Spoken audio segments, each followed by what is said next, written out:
প্রিয় বাংলাদেশ, উপস্থিত প্রিয় মুরব্বীবর্গ, মঞ্চে উপস্থিত জাতীয় নেতৃবৃন্দ, আমার সামনে উপস্থিত প্রিয় ভাই ও বোনেরা এবং মিডিয়ার মাধ্যমে সমগ্র বাংলাদেশ থেকে যারা দেখছেন এই অনুষ্ঠান, প্রিয় ভাই বোনেরা, প্রিয় মা বোনেরা, আসসালামু আলাইকুম। প্রিয় ভাই বোনেরা, আজ প্রথমেই আমি রব্বুল আলামিনের দরবারে হাজারো লক্ষ কোটি শুকরিয়া জানাতে চাই। রব্বুল আলামিনের অশেষ রহমতে আজ আমি আমার প্রিয় মাতৃভূমিতে ফিরে আসতে পেরেছি আপনাদের দোয়ায়। আপনাদের মাঝে প্রিয় ভাই বোনেরা, আমাদের এই প্রিয় মাতৃভূমি 1971 সালে লাখো শহীদের রক্তের বিনিময়ে অর্জিত হয়েছিল। ঠিক একইভাবে 75-এ আবার 7ই নভেম্বর আধিপত্যবাদীদের হাত থেকে রক্ষার জন্য সেদিন সিপাহী জনতার বিপ্লবের মাধ্যমে আধিপত্যবাদের হাত থেকে দেশকে রক্ষা করা হয়েছিল। একইভাবে পরবর্তীতে 90-এ স্বৈরাচারের বিরুদ্ধে এদেশের জনগণ, এদেশের খেটে খাওয়া মানুষ তাদের গণতান্ত্রিক অধিকারকে ছিনিয়ে এনেছিল। কিন্তু তারপরেও ষড়যন্ত্রকারীদের ষড়যন্ত্র থেমে থাকেনি। আমরা তারপর দেখেছি 2024 সালে, 71 সালে এই দেশের মানুষ যেমন স্বাধীনতা অর্জন করেছিল, 2024 সালে এদেশের ছাত্র জনতা সহ সর্বস্তরের মানুষ, কৃষক, শ্রমিক, গৃহবধূ, নারী, পুরুষ, মাদ্রাসার ছাত্র সহ দলমত নির্বিশেষে, শ্রেণী পেশা নির্বিশেষে সকল মানুষ সেদিন 2024 সালের 5ই আগস্ট এই দেশের স্বাধীনতা এবং সার্বভৌমত্বকে রক্ষা করেছিল। প্রিয় ভাই বোনেরা, আজ বাংলাদেশের মানুষ কথা বলার অধিকার ফিরে পেতে চায়। তারা তাদের গণতান্ত্রিক অধিকার ফিরে পেতে চায়। বাংলাদেশের মানুষ চায় তারা তাদের যোগ্যতা অনুযায়ী ন্যায্য অধিকার পাবে। প্রিয় ভাই বোনেরা, আজ আমাদের সময় এসেছে সকলে মিলে দেশ গড়ার। এই দেশে যেমন পাহাড়ের মানুষ আছে, এই দেশে একইভাবে সমতলের মানুষ আছে। এই দেশে মুসলমান, বৌদ্ধ, খ্রিস্টান, হিন্দু সহ বিভিন্ন ধর্মের মানুষ বসবাস করে। আমরা চাই সকলে মিলে এমন একটি বাংলাদেশ গড়ে তুলব আমরা, যেই বাংলাদেশের স্বপ্ন একজন মা দেখেন, অর্থাৎ একটি নিরাপদ বাংলাদেশ আমরা গড়ে তুলতে চাই। যে বাংলাদেশে একজন নারী, একজন পুরুষ, একজন শিশু যেই হোক না কেন নিরাপদে ঘর থেকে বের হলে নিরাপদে ইনশাআল্লাহ ঘরে আবার ফিরে আসতে পারে। প্রিয় ভাই বোনেরা, এই দেশের জনসংখ্যার অর্ধেক নারী, 4 কোটিরও বেশি তরুণ প্রজন্মের সদস্য, 5 কোটির মতন শিশু, 40 লক্ষের মতন প্রতিবন্ধী মানুষ রয়েছেন, কয়েক কোটি কৃষক, শ্রমিক রয়েছেন। এই মানুষগুলোর একটি প্রত্যাশা আছে এই রাষ্ট্রের কাছে, এই মানুষগুলোর একটি আকাঙ্ক্ষা আছে এই দেশের কাছে। আজ আমরা সকলে যদি ঐক্যবদ্ধ হই, আজ আমরা যদি সকলে প্রতিজ্ঞাবদ্ধ হই, তাহলে আমরা এই লক্ষ কোটি মানুষের সেই প্রত্যাশাগুলো পূরণ করতে পারি ইনশাআল্লাহ। প্রিয় ভাই বোনেরা, ৭১ সালে আমাদের শহীদরা নিজের জীবন উৎসর্গ করেছিলেন এই রকম একটি বাংলাদেশ গঠনের জন্য। বিগত 15 বছর স্বৈরাচারের বিরুদ্ধে শত শত হাজারো গুম খুনের শিকার হয়েছে শুধু রাজনৈতিক দলের সদস্য নয়, নিরীহ মানুষও প্রতিবাদ করতে গিয়ে অত্যাচার নির্যাতনের শিকার হয়েছে, জীবন দিয়েছে। 2024 সাল মাত্র সেদিনের ঘটনা। কিভাবে আমরা দেখেছি আমাদের তরুণ প্রজন্মের সদস্যরা কিভাবে নিজের জীবন উৎসর্গ করেছে দেশের এই স্বাধীনতা এবং সার্বভৌমত্বকে রক্ষা করার জন্য। প্রিয় ভাই বোনেরা, কয়েকদিন আগে এই বাংলাদেশের 24-এর আন্দোলনের এক সাহসী প্রজন্মের এক সাহসী সদস্য ওসমান হাদিকে হত্যা করা হয়েছে। ওসমান হাদি শহীদ হয়েছে। প্রিয় ভাই বোনেরা, ওসমান হাদি চেয়েছিল এই দেশের মানুষের জন্য গণতন্ত্র প্রতিষ্ঠিত হোক, এই দেশের মানুষের গণতান্ত্রিক অধিকার প্রতিষ্ঠিত হোক, এই দেশের মানুষ তাদের গণতান্ত্রিক এবং অর্থনৈতিক অধিকার ফিরে পাক।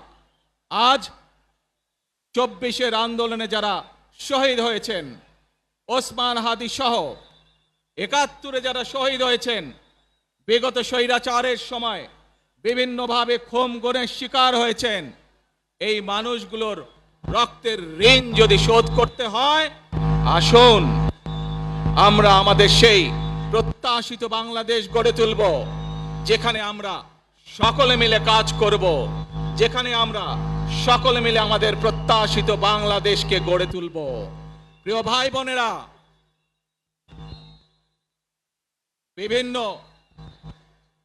আধিপত্যবাদ শক্তির গুপ্তচরেরা বিভিন্নভাবে ষড়যন্ত্রে এখন লিপ্ত রয়েছে। আমাদেরকে ধৈর্যশীল হতে হবে, আমাদেরকে ধৈর্য ধারণ করতে হবে। বিশেষ করে তরুণ প্রজন্মের যে সদস্যরা আছেন, আপনারাই আগামী দিন দেশকে নেতৃত্ব দেবেন, দেশকে গড়ে তুলবেন। এই দায়িত্ব তরুণ প্রজন্মের সদস্যদেরকে আজ গ্রহণ করতে হবে, যাতে করে এই দেশকে আমরা সুন্দরভাবে গড়ে তুলতে পারি। শক্ত ভিত্তির উপরে গণতান্ত্রিক ভিত্তি, শক্তিশালী অর্থনৈতিক ভিত্তির উপরে যাতে এই দেশকে আমরা গড়ে তুলতে পারি। প্রিয় ভাই বোনেরা, আমার সাথে আজকে মঞ্চে এখানে বহু জাতীয় নেতৃবৃন্দ বসে আছেন। আসুন আজকে আমরা দুহাত তুলে আল্লাহর দরবারে দোয়া করি, আল্লাহর রহমত আমরা চাই। যে সকল জাতীয় নেতৃবৃন্দ এই মঞ্চে আছেন, মঞ্চের বাইরে যে সকল জাতীয় আরো নেতৃবৃন্দ আছেন, আমরা সকলে মিলে এই দেশকে নেতৃত্ব দিয়ে আমাদের বাংলাদেশের জনগণের প্রত্যাশিত সেই বাংলাদেশকে আমরা গড়ে তুলতে চাই। আমাদেরকে যে কোনো মূল্যে আমাদেরকে এই দেশের শান্তি শৃঙ্খলা রক্ষা করতে হবে। যে কোনো উস্কানির মুখে আমাদেরকে ধীর শান্ত থাকতে হবে। প্রিয় ভাই বোনেরা, আমরা দেশের শান্তি চাই, আমরা দেশের শান্তি চাই, আমরা দেশের শান্তি চাই। প্রিয় ভাই বোনেরা, মার্টিন লুথার কিং নাম শুনেছেন না আপনারা? নাম শুনেছেন তো আপনারা? মার্টিন লুথার কিং, তার একটি বিখ্যাত ডায়লগ আছে, আই হ্যাভ এ ড্রিম। আজ এই বাংলাদেশের মাটিতে দাঁড়িয়ে আপনাদের সকলের সামনে আমি বলতে চাই, বাংলাদেশ জাতীয়তাবাদী দলের একজন সদস্য হিসাবে আপনাদের সামনে আমি বলতে চাই, I have a plan for the people of my country, for my country. আজ এই পরিকল্পনা দেশের মানুষের স্বার্থে, দেশের উন্নয়নের জন্য, দেশের মানুষের ভাগ্যের পরিবর্তনের জন্য যদি সেই প্ল্যান, সেই কার্যক্রম, সেই পরিকল্পনাকে বাস্তবায়ন করতে হয়। প্রিয় ভাই বোনেরা, এই জনসমুদ্রে যত মানুষ উপস্থিত আছেন, এই সারা বাংলাদেশে গণতন্ত্রের শক্তি যত মানুষ উপস্থিত আছেন, প্রত্যেকটি মানুষের সহযোগিতা আমার লাগবে। প্রত্যেকটি মানুষের সহযোগিতা আমাদের লাগবে। আপনারা যদি আমাদের পাশে থাকেন, আপনারা যদি আমাদেরকে সহযোগিতা করেন, ইনশাআল্লাহ আমরা আই হ্যাভ এ প্ল্যান বাস্তবায়ন করতে সক্ষম হব। আসুন আমরা আল্লাহ রব্বুল আলামিনের দরবারে হাত তুলে প্রার্থনা করি, আমরা যেন, হে রব্বুল আলামিন, হে একমাত্র মালিক, হে একমাত্র পরওয়ারদিগার, হে একমাত্র রহমত দানকারী, হে একমাত্র সাহায্যকারী, আজ আপনি যদি আমাদেরকে রহমত দেন, তাহলে আমরা এই দেশের মানুষ কঠোর পরিশ্রম করার মাধ্যমে আমাদের প্রত্যাশিত বাংলাদেশকে গড়ে তুলতে পারবো। আজ যদি আল্লাহর রহমত এই দেশ এবং এই দেশের মানুষের পক্ষে থাকে, আল্লাহর সাহায্য, আল্লাহর দয়া এই দেশের মানুষের উপরে, এই দেশের উপরে থাকে, ইনশাআল্লাহ আমরা আমাদের প্রত্যাশিত বাংলাদেশ গড়ে তুলতে সক্ষম হব। প্রিয় ভাই বোনেরা, আজ আসুন আমরা সকলে মিলে প্রতিজ্ঞা করি, আমরা সকলে মিলে প্রতিজ্ঞা করি যে ইনশাআল্লাহ আগামী দিনে দেশ পরিচালনার দায়িত্বে যারা আসবে, আমরা সকলে নবী করিম সাল্লাল্লাহু আলাইহি সাল্লামের যে ন্যায়পরায়ণতা, সেই ন্যায়পরায়ণতার আলোকে আমরা দেশ পরিচালনার সর্বোচ্চ চেষ্টা করব। প্রিয় ভাই বোনেরা, আজ আপনারা জানেন, এখান থেকে আমি আমার মা দেশনেত্রী খালেদা জিয়ার কাছে যাব। একটি মানুষ, যে মানুষটি এই দেশের মাটি, এই দেশের মানুষকে নিজের জীবনের থেকেও বেশি ভালোবেসেছেন, তার সাথে কি হয়েছে আপনারা প্রত্যেকটি মানুষ সে সম্পর্কে অবগত আছেন।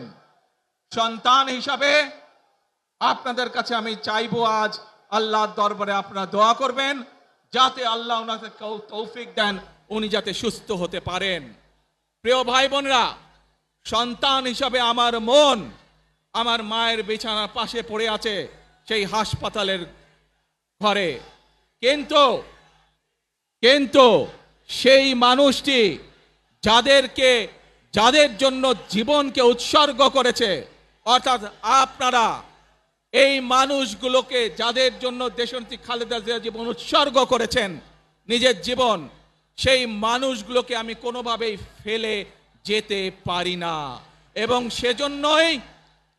সেজন্যই আজ হাসপাতালে যাবার আগে আপনাদের প্রতি সহ টেলিভিশনগুলোর মাধ্যমে যারা সমগ্র বাংলাদেশে আমাকে দেখছেন, আপনাদের সকলের কাছে কৃতজ্ঞতা প্রকাশ করার জন্য আজ আমি এখানে দাঁড়িয়েছি আপনাদের সামনে।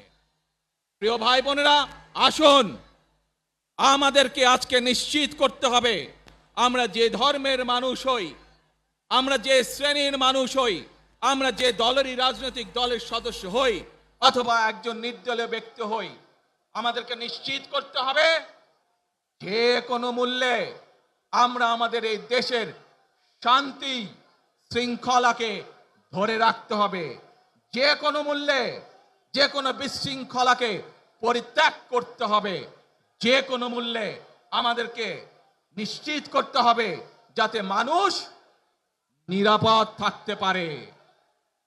শিশু হোক, নারী হোক, পুরুষ হোক, যে কোনো বয়স, যে কোনো শ্রেণী, যে কোনো পেশা, যে কোনো ধর্মের মানুষ যেন নিরাপদ থাকে, এই হোক আমাদের চাওয়া আজকে। প্রিয় ভাই বোনেরা, আসুন প্রিয় ভাই বোনেরা, সবাই মিলে আজ আমরা প্রতিজ্ঞাবদ্ধ হই, সবাই মিলে করব কাজ। কে জোরে আরো, সবাই মিলে করব কাজ, কর্মমোদের বাংলাদেশ।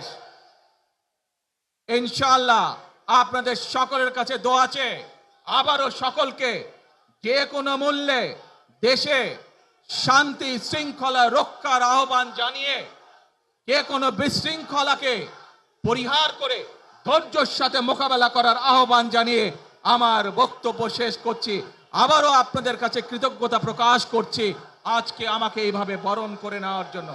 আল্লাহ হাফেজ। বাংলাদেশ জিন্দাবাদ, বাংলাদেশ জাতীয়তাবাদী দল জিন্দাবাদ। আসসালামু আলাইকুম।